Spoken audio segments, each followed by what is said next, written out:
inta uu shaqaynayo wareegga dhiiggaaga garaaca wadnahaagana uu jiro sinabaha ku oggolaanin in hoos loo dhigo ama la laalaadiyo calanka sharafta mudan ee buluugka dhexda xidigta shanta gees ee ku taallo haddaba aan ku maqashiiyo waxaan u mahadcelinayaa dowladda federaalka Soomaaliya intaasoo nagu taageersan oo nagu jecel oo nagu soo dhawaynaysa calanka iyo midnimada iyo dadnimada Soomaalida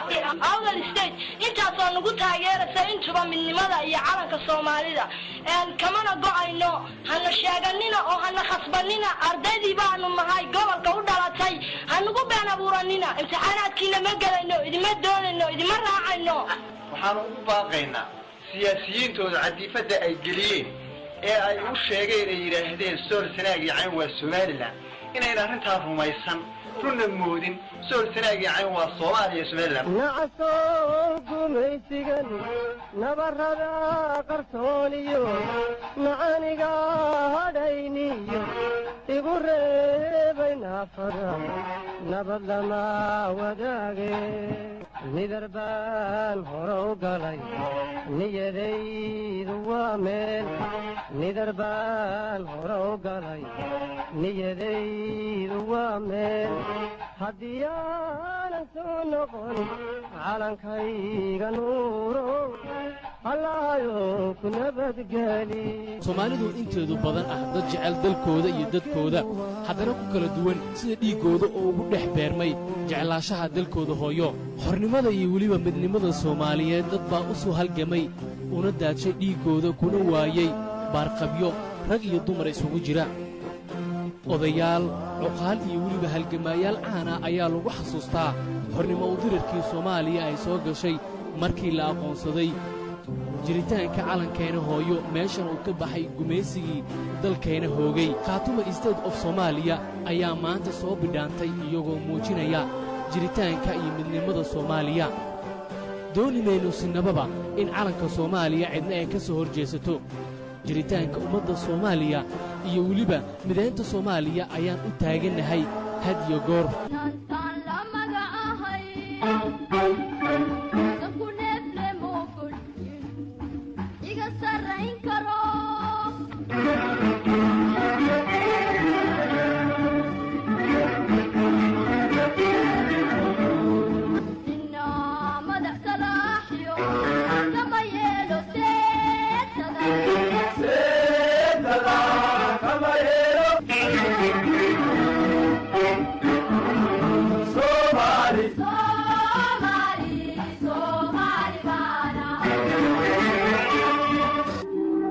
adawayga lama simo Soomaali baana SSC wali waxay hoggaan u tahay xarafka ugu horeeya ee magaca Soomaaliya marnabana kama tirtireyno dhiiggeena iyo weliba dadnimadeena in magacaana ahayn Soomaaliya uu ka shaqeeyo gayiga Soomaaliya mana ogolaan doono cid afkiisa uu ka soo baxayo erey ka duwan Soomaaliya doonaysana magac iyo maamuus ka baxsan sidaa waxaa cod midaysan ku oranaya dadka ka soo jeeda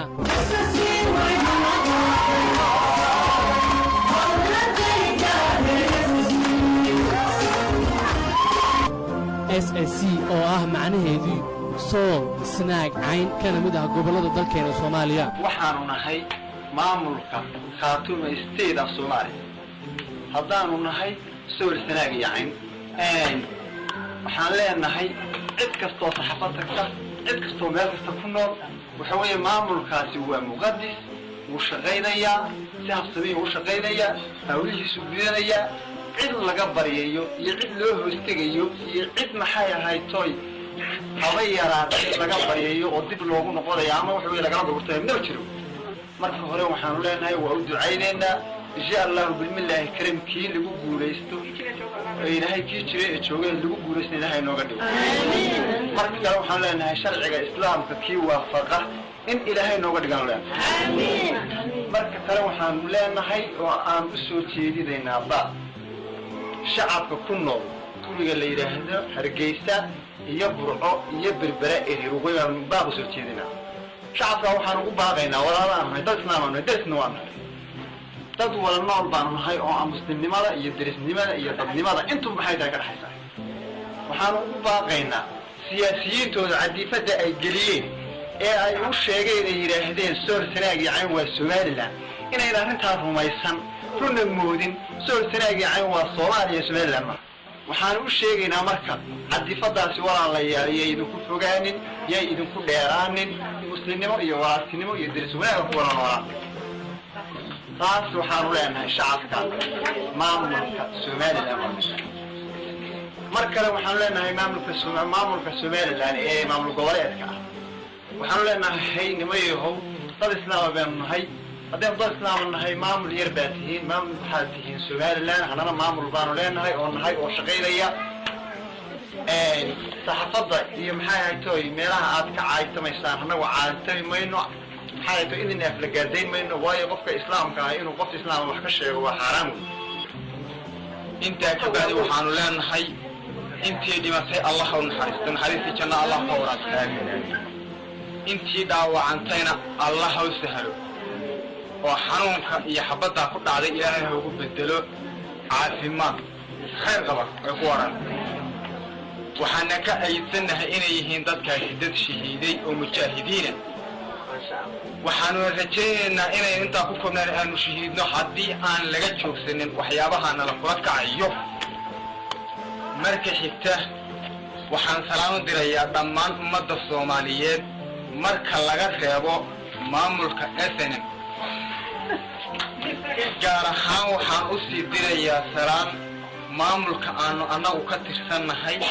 ee Khaatumo State of Somalia marka xigta waxaan salaam u dirayaa golaha sare oo uu madaxda u yahay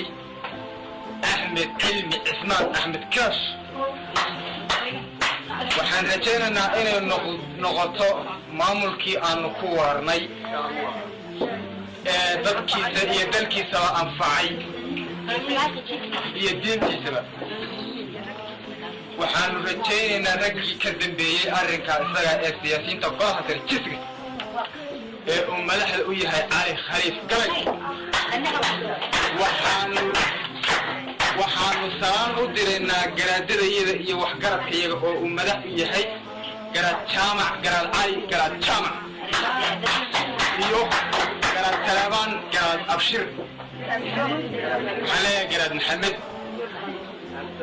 وحوية انت مركا كسو قدبو وحان باب وجهدين يا شعبك غير سومالي لان اما كسو جهدين مامولك اسلام سومال ديدك وحوية وحان لنا وحيابحا آل استحسان ما اها وحصعايا وحان صعني يوحان تيلا waxaan ugu baaqaynaa inay ku soo dhawaadaan ummadda Soomaaliyeed ma go'ayaan waxyaabaha ay kala kacayaan ummadda shacabka ah ee dilka leh ee gumaadka leh inay dib uga wantoobaan inay wadankooda dib ugu laabtaan inaan qabiil oran karin ama jabhad oran karin maamul baan idinahay iyo dawlad baan idinahay magacayga oo gaashay dhalinyarada gobolka Soola annagu waxay tamimayno habaan tamimayno badalintayadii baa hadlay ragayagii baa hadlay waxaan anigu kelmad kaliya ka sheegaya annagu khaatumo sheegman ilaahay khaatumada khayr noogu waxaan maamulka iyaga ka baxnay khaatumo sida markasta loo xasuusto kelmadda ilaahu khaatumada khayr noogu khatay khaatumo way hagaagtay horseedkii nabada weeye annana waan habeynay ilaahu noo horseed dadka khaatumo sheeglana ilaahay waxaan ku bareynay ilaahu khaatumada khayr noogu khatay annagu khaatumo sheegnay ma oranayno khaatumo sheeg baa tiina waalidin ilaahu khaatumada khayr noogu khatay baan kelmadana waa baxnay waxa weeye iyagana ilaahu soo hadeeyay lafay amiin naw dadkan hadayna uma baaqnay dadkan waxa weeye dhalinyarada u dhalatay gobolada SC gaar ahaan gobolka Sool kula hadlaya abka gudoomiyaasha iyo waxbarashada ardayda jaamacadaha sida sare kuwa dhexe iyo kuwa hoose waxaan soo dhawaynaynaa maamul goboleedka Khaatumo State of Somalia marka xigta waxaan halkan tacsi uga diraynaa dhalinyarada halgamayaasha ku geeriyooday gobolka dhexdiisa maalintii shalay toole dagaalkaas aanu arkanay midaan ku faraxsanahay dhimashadayada iyo dhaawacayaga intaba talabaad waxaan u jawaabaynaa dadka ka soo hadlaya waxaana laga helaa arday waxaana laga helaa mutacalimiin uma baahin xukun kale oo awoodooda naga hooseyso inaan u hoos fadhiisano kinaaladayada iyo xuduudahayaga midnaba marka xigta waxaan u mahadcelinaynaa maamul goboleedkayga Khaatumo State of Soomaaliya marka labaad waxaan u mahadcelinaynaa dawladda SSDF ama dawladda deegaanka Soomaalida waxaan u mahadcelinaynaa dawladda federaalka Soomaaliya intaas oo nagu taageersan oo nagu jecel oo nagu soo dhaweynaysa calanka iyo midnimada iyo dalnimada Soomaalida Awdal State intaas oo nagu taageeraysa intuba midnimada iyo calanka Soomaalida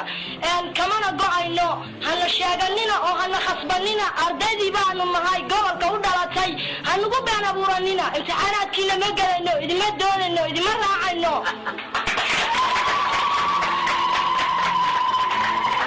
inta kabacdi Khaatumo dantii waxaan ka xumahay anoo hooyada awlaadayda beebaha la jirsiiyay madaxdoodii ay qaadayso oo beebayaasha jirsiinayaan Somaliland u hadlayay ee ay noo soo saareen xilkaas oo aan ahayn mid xaq ah waxaan taageeraynaa maamulka Soomaaliya State Khaatumo ma doonayaan inaynu dawladahaano ma doonayaan inaynu dawladahaano ayaan doonaynin wii gumaysigu diraan ogaa kuwii danaheenna xabaali jiray gumaysigu diraan ogaa kuwii danaheenna xabaali jiray aynu dirlaaynu dagaale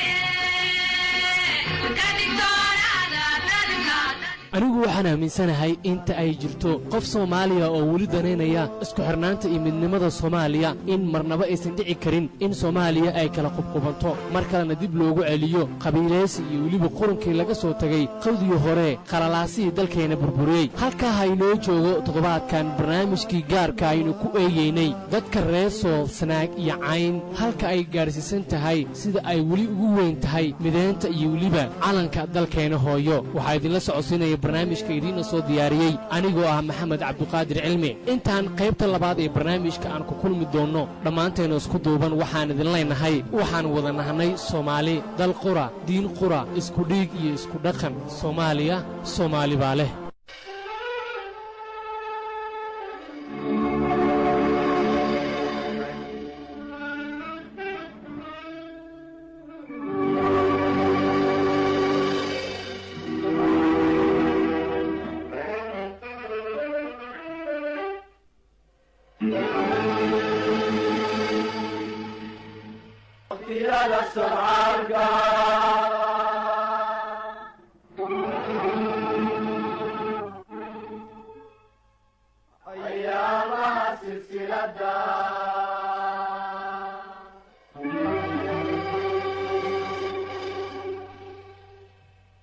اللي يا بلتوري